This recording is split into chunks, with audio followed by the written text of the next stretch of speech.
Alors là, aujourd'hui, je vais parler de comment le travail a un impact sur l'expérience de grossesse pour les femmes sans papier. Je vais toucher un peu les autres statuts précaires, comme François a décrit. Ce n'est pas juste les sans-papiers qui n'ont pas de statut officiel donné par le gouvernement, mais d'autres gens avec des statuts précaires qui ont des difficultés d'accès aux soins et à protéger leurs droits de travail et de santé. Mais je vais partager des résultats qui viennent d'un projet qui a mis l'emphase sur les sans-papiers.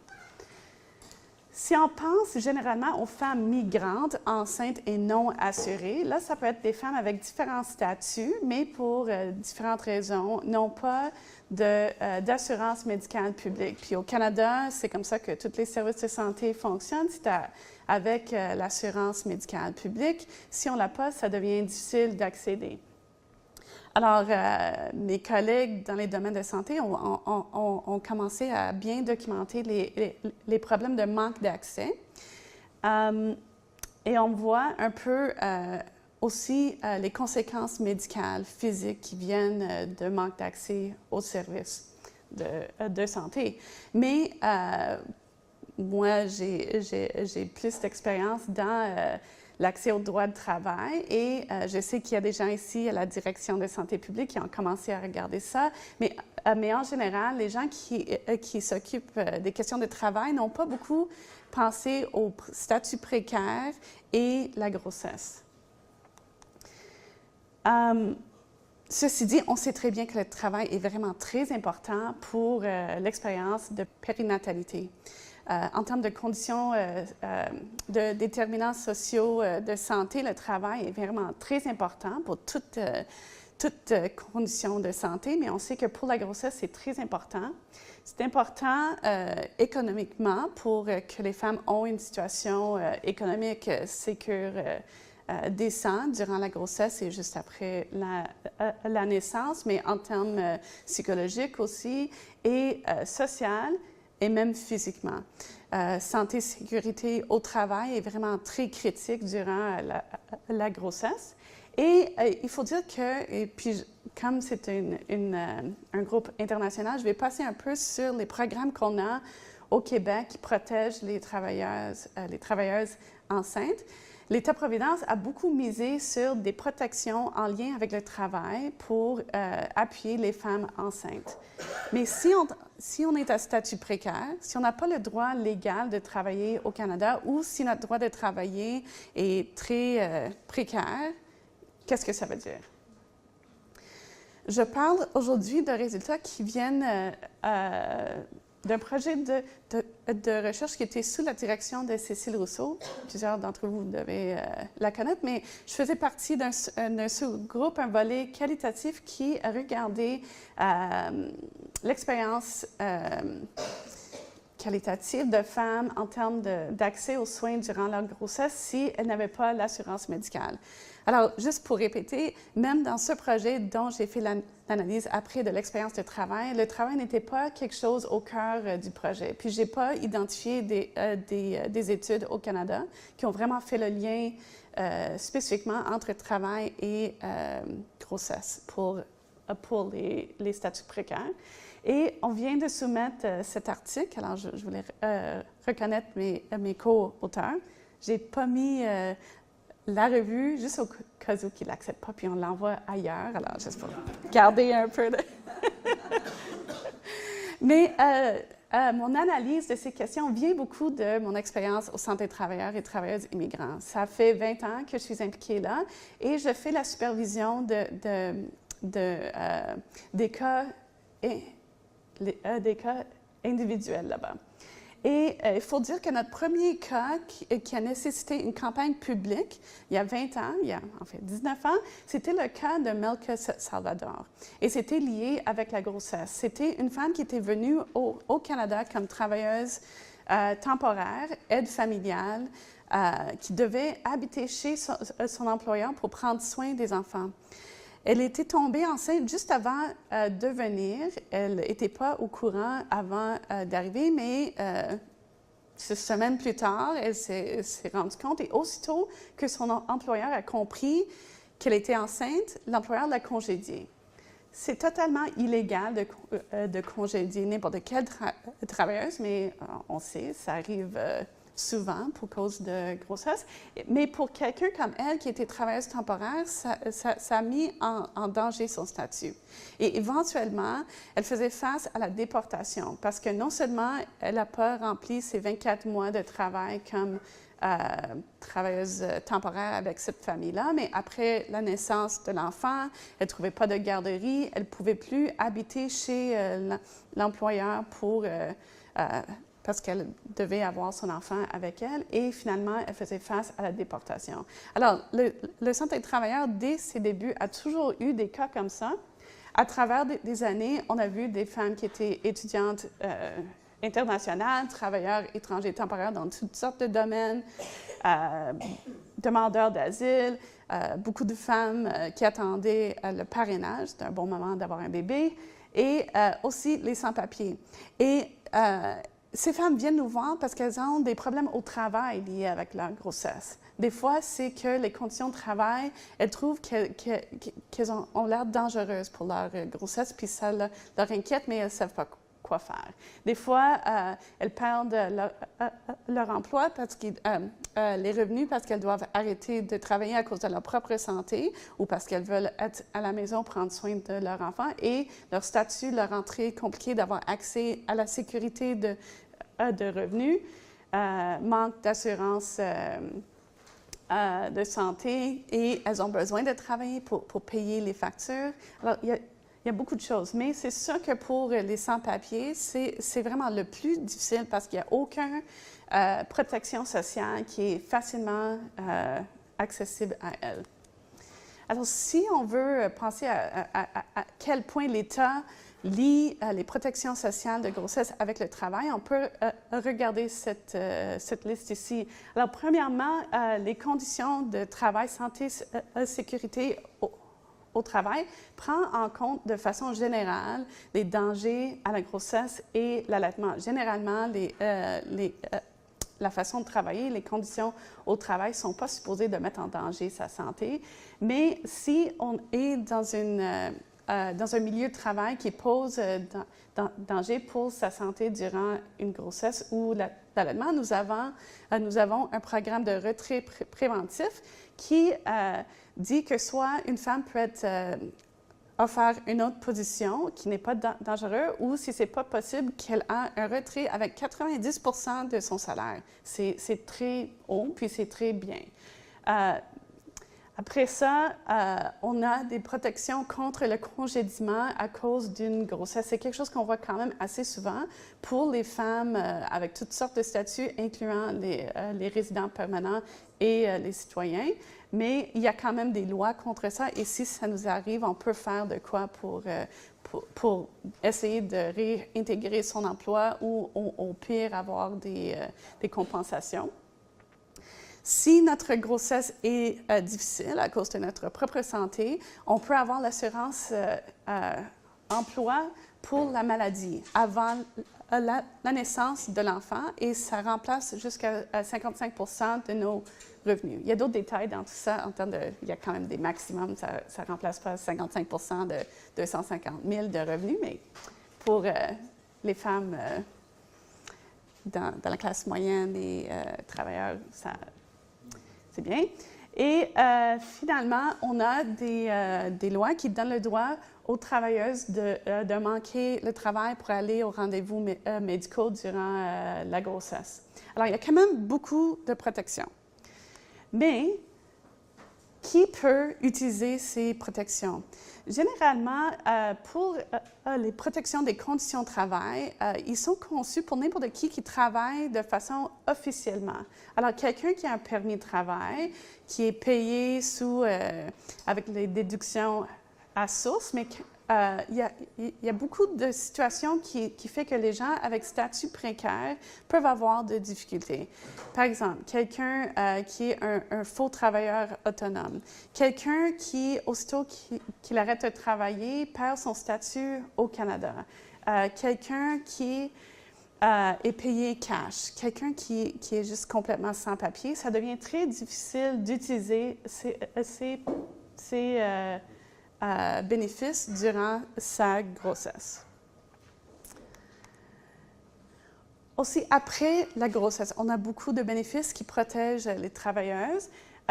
Congé de maternité, qui est vraiment en lien avec le fait d'être enceinte et les conséquences de santé qui vont avec ça. On peut prendre 18 semaines de congé pour ça.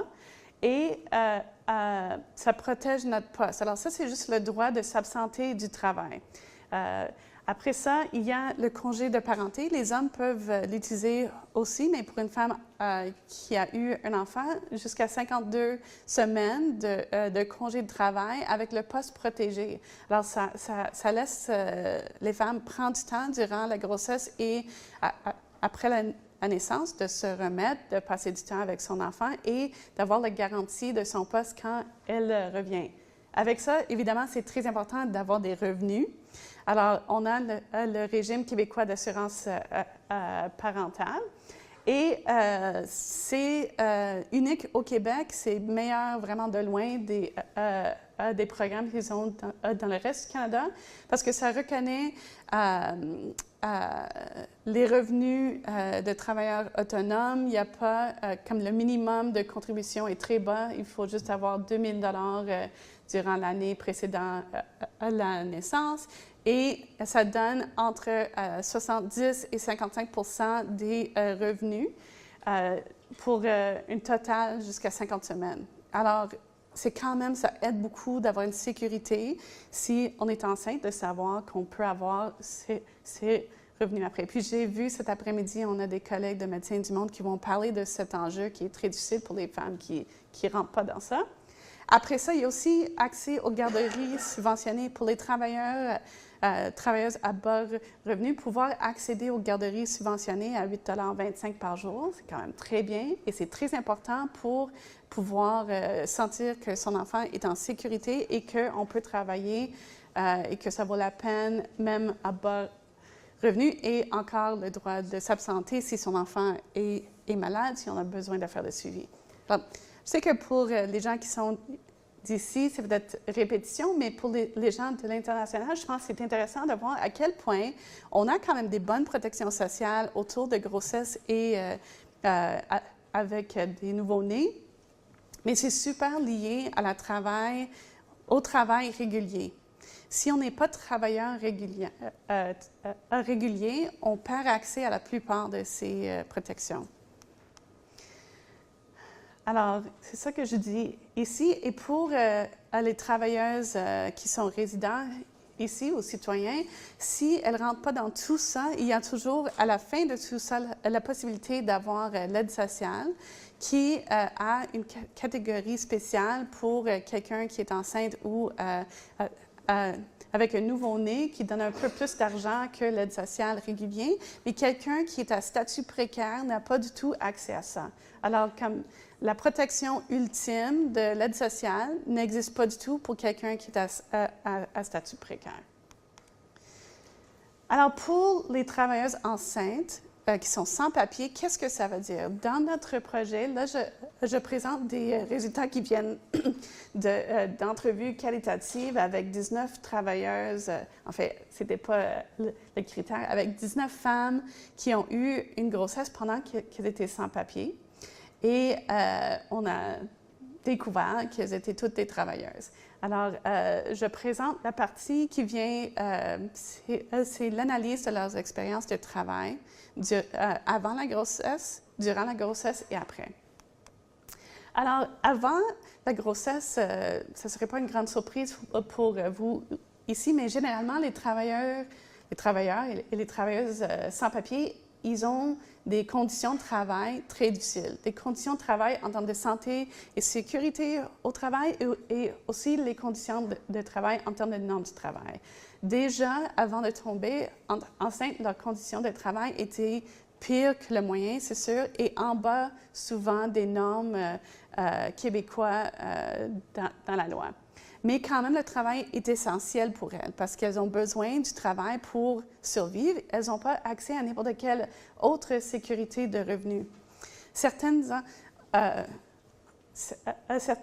entre elles avaient de la famille, des conjoints qu'elles pouvaient compter dessus pour un certain appui économique, mais il y a des difficultés avec ça. Premièrement, souvent, le conjoint était dans la même situation de précarité, qu'il soit résident ou pas. Alors, s'ils n'ont pas un très bon salaire, comme on sait, la plupart des familles ont besoin de 2 travailleurs pour survivre, mais en plus, souvent, le conjoint était lui-même sans papier, alors pas très facile, mais en plus, ça crée une dépendance totale économique sur son conjoint ou bien la famille si elle ne travaille pas. Puis, ce n'est pas une situation très confortable.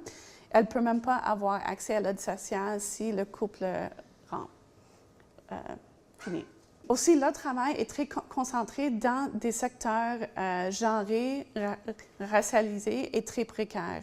Alors, le travail à domicile, nettoyage, prendre soin des enfants, prendre soin des personnes âgées, qu'on sait, c'est déjà documenté, le salaire est bas, les horaires sont longs, il y a des difficultés de pouvoir, comme manque de balance de pouvoir entre la travailleuse et l'employeur.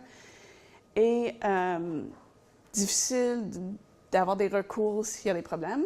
Et l'autre secteur qu'on a vu, c'était dans les agences de placement qu'on appelle fly-by-night. C'est les agences, j'oublie le terme qu'on utilise en français.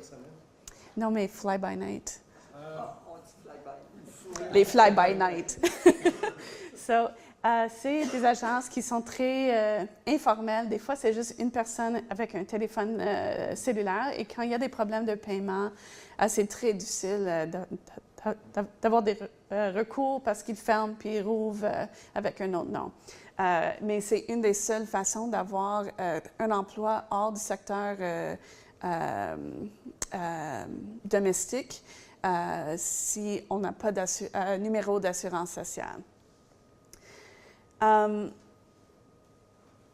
Et comme j'ai mentionné, problèmes de santé et sécurité au travail, des problèmes de salaire en bas du salaire minimum, salaire non payé, les horaires très longs ou bien très variables, et la sécurité d'emploi. On peut en tout moment perdre son emploi, puis on n'a pas accès à l'assurance emploi ou l'aide sociale. Alors, c'est très difficile.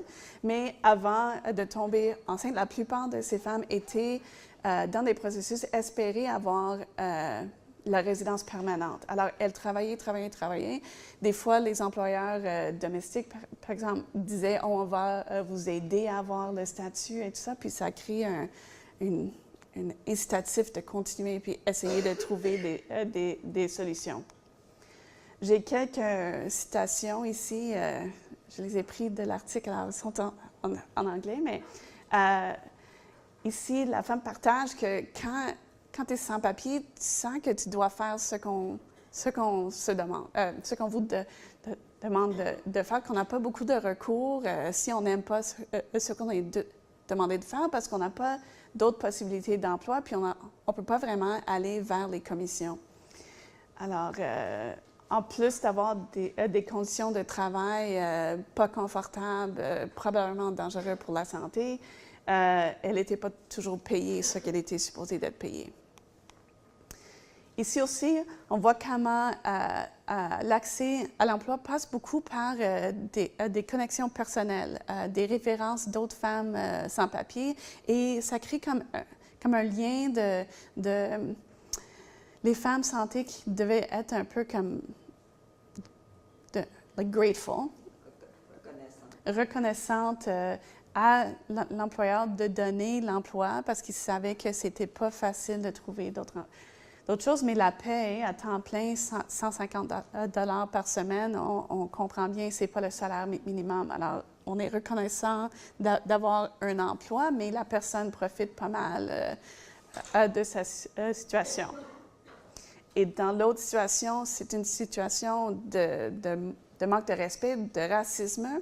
Et plusieurs femmes parlaient de ça, de sentir qu'elles devaient accepter un peu que l'employeur soit complètement discriminatoire, raciste, manquer de respect envers elles parce qu'elles se sentaient prises dans cet emploi et l'idée d'essayer de trouver un autre était vraiment difficile. Mais ça évidemment, ça fait mal, puis ça fait que les femmes sont enragées un peu avec leur situation et ça ne crée pas, évidemment, des bonnes relations de travail. Alors, on voit que déjà, avant la grossesse, les conditions de déterminants sociaux de la santé, déjà pas forts.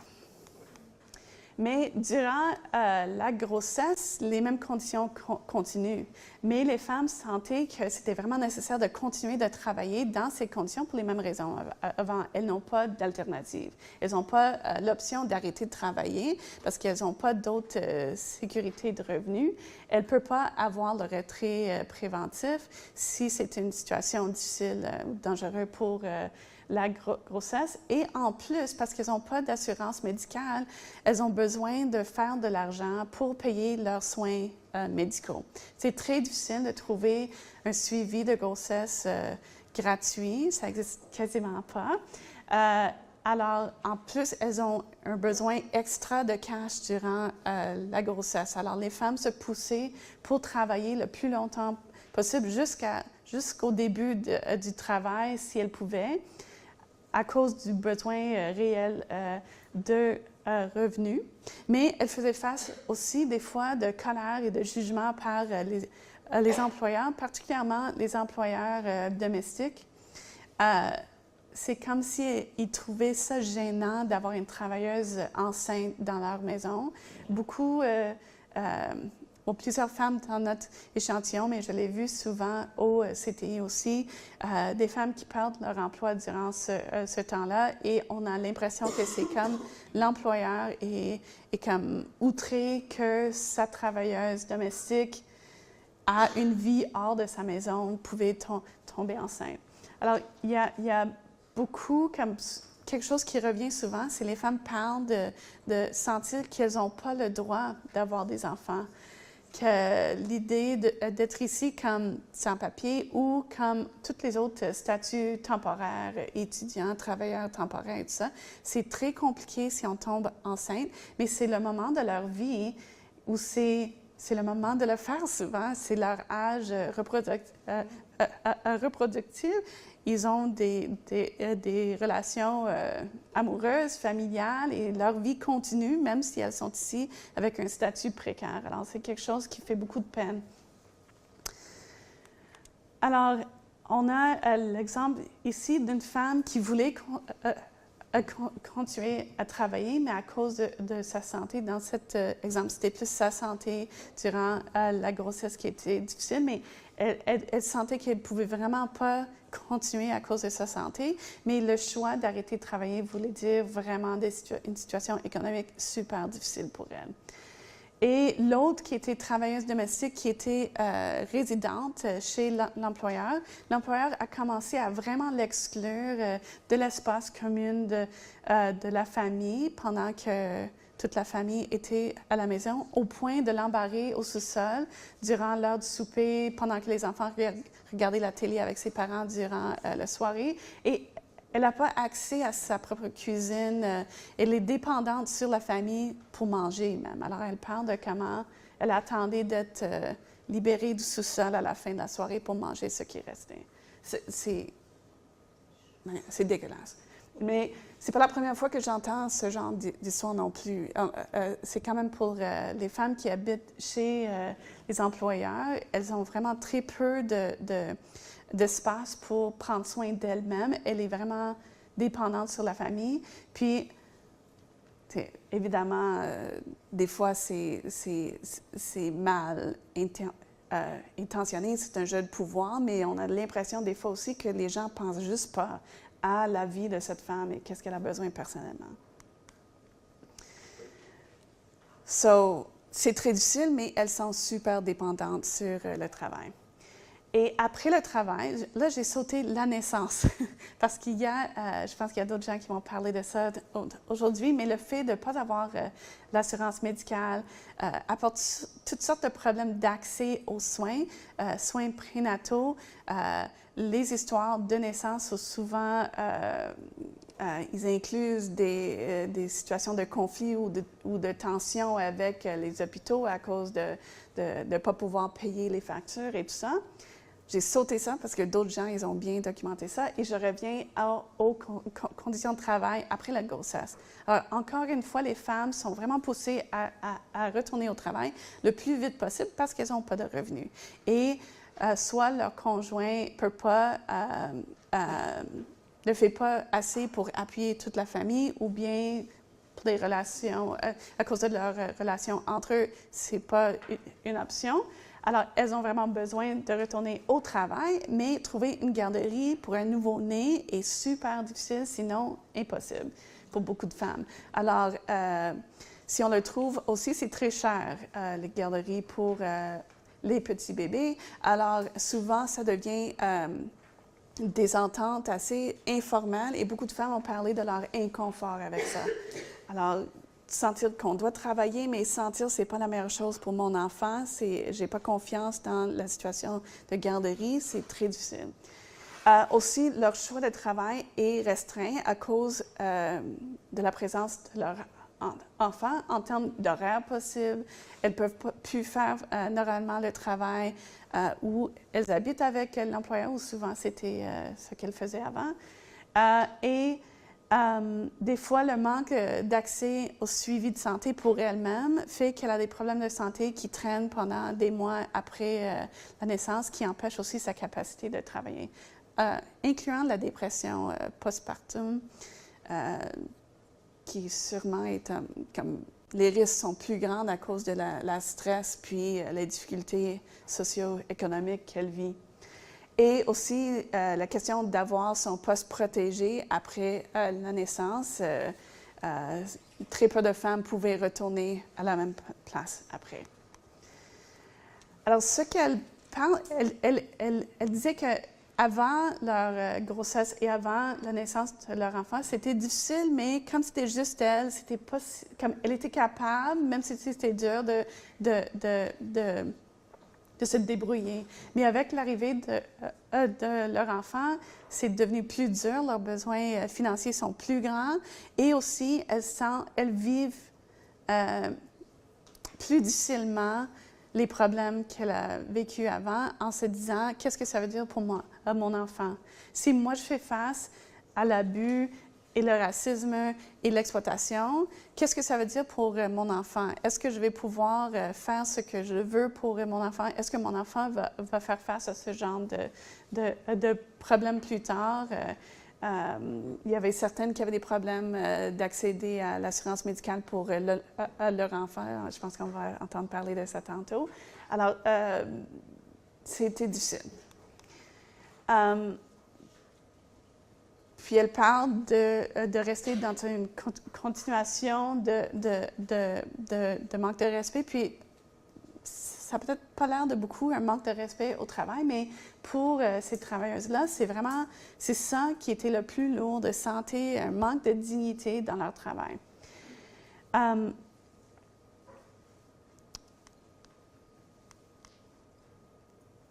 Qu'est-ce qu'on peut tirer de ça en termes d'intervenants, de décideurs pour les politiques et programmes? Il y a plusieurs choses. Je pense que souvent, dans les milieux de santé, on ne met pas toujours beaucoup d'emphase sur les conditions de travail des femmes devant nous. Quand le problème est déjà, est-ce qu'on a l'assurance médicale? C'est beaucoup de travail de trouver des soins, accéder aux soins, mais je pense que c'est très important de penser aussi à sa vie de travail parce qu'il faut comprendre, est-ce que sa situation de travail actuelle est dangereuse pour sa grossesse? On comprend que le besoin de continuer de travailler est différent qu'une femme qui a accès à d'autres sécurités de revenus. Je suis sûre qu'on va en parler plus cet après-midi. Et essayer de voir avec elle, est-ce qu'il y a d'autres choses, comme d'autres sources de revenus possibles de la famille? Est-ce qu'elle a une sœur à Toronto? Qu'est-ce qui est possible? Tout en sachant que la plupart du temps, il n'y a pas de réponse. Il n'y a pas de bonne réponse ici, mais je pense au moins en discuter avec les femmes et essayer de prévenir les problèmes possibles, de parler de stratégies pour parler avec l'employeur, toutes sortes de choses comme ça, de savoir c'est quoi leurs droits ou pas. Ça peut aider parce que c'est quand même une très grande partie de leur vie. L'autre chose, c'est que je pense que ça vaut la peine de référer vers les groupes communautaires comme le CTI pour faire la défense des droits hors des systèmes officiels. Parce qu'on a quand même une bonne expérience d'aller vers les employeurs de travailleurs sans papier. Quelque chose qui se passe, c'est que les employeurs de travailleurs sans papier ils comprennent qu'eux aussi, ils brisent la loi en faisant ça.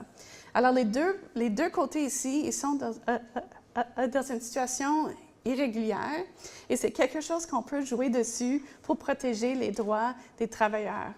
Alors, le CTI a fait beaucoup d'expérience à faire des négociations avec des employeurs et pour leur exiger de respecter les droits qui sont dans les normes du travail et plus ou moins, quand ça vient à revenu, on n'a pas vraiment de réponse à ça, mais de ne pas congédier quelqu'un, de garder sa place pour après la naissance. On peut quand même intervenir pour le salaire minimum, des choses comme ça.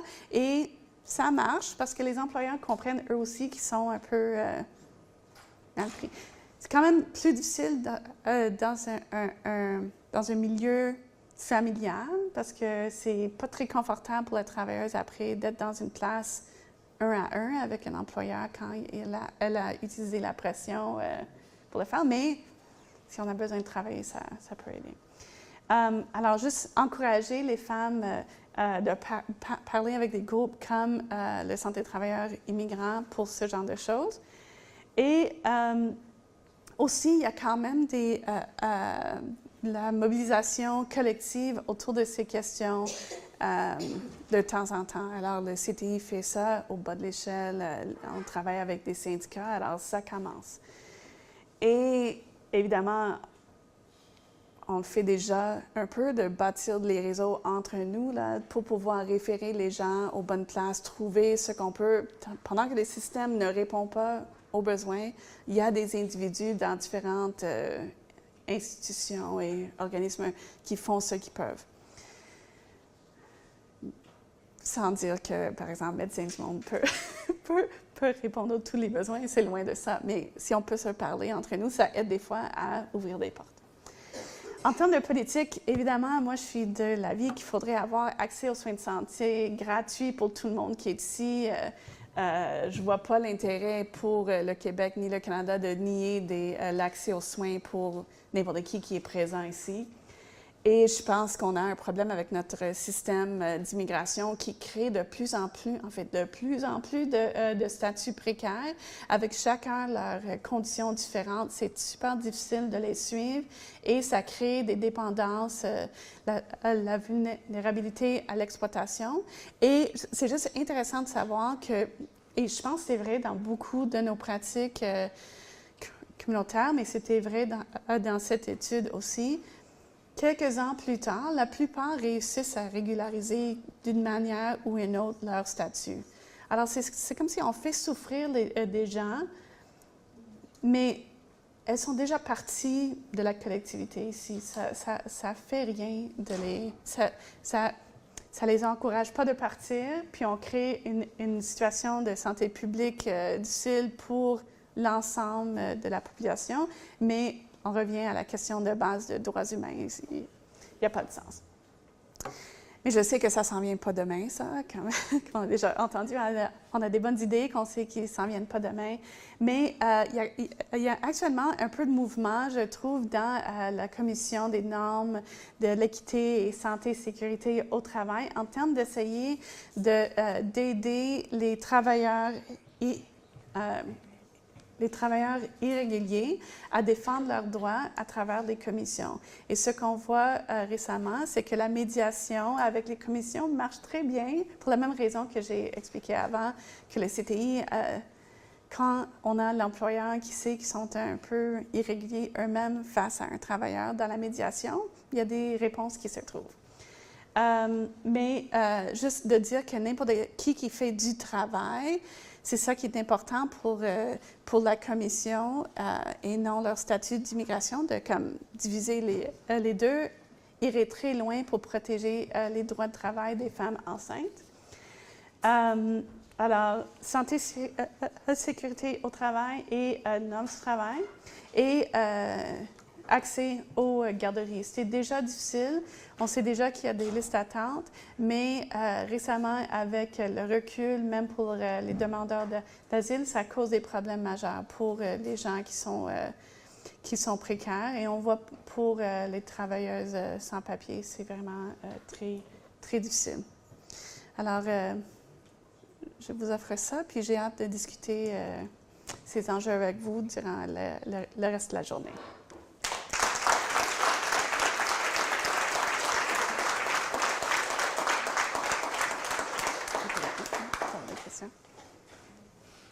Est-ce qu'on a des micros?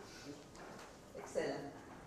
Oui, monsieur. En fait, ce que je voudrais dire, c'est combien, professeur Hanley, vous avez présenté avec tact et délicatesse des situations qui sont épouvantables. Je peux vous dire que l'exemple de mauvais traitement et d'irrespect par une employeuse parfaitement bien nantie, j'ai presque l'impression de l'avoir vécu dans une vie antérieure de gynécologue, parce que j'avais une travailleuse migrante comme ça qui venait aux cliniques externes de l'hôpital, et son employeuse, c'était une cadre du ministère de l'Immigration. Voilà, un bon exemple. Et donc, en fait, ma question, c'est justement, on a parlé des abus dans les conditions de travail. Mais vous vous rendez compte que ces femmes-là peuvent être aussi victimes de violences conjugales. Et quel est l'endroit où une femme enceinte peut, en dehors de toute surveillance d'un conjoint violent, se plaindre éventuellement de la situation qui lui est faite, si ce n'est pas en ayant accès aux soins prénataux, et donc dans l'intimité du contact avec le médecin qui s'occupe de sa grossesse.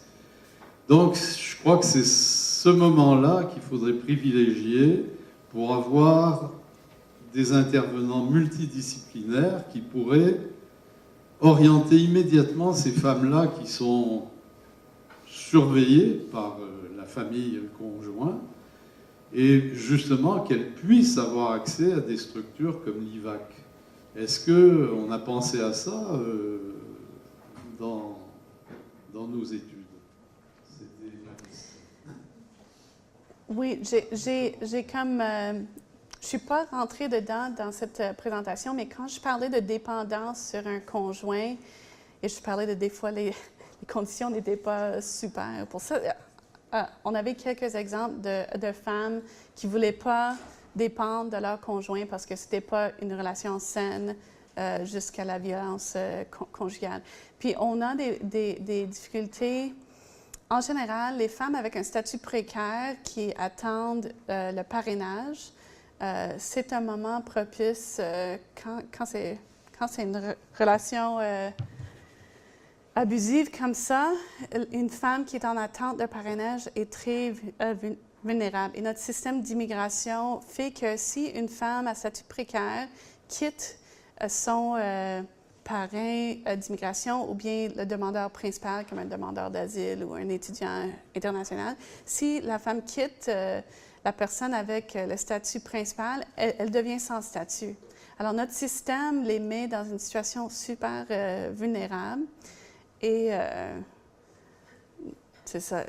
Comme, il y a des choses à faire, il y a des demandes humanitaires à faire, des choses comme ça, mais c'est très incertain qu'est-ce qui va se passer. C'est très, très difficile.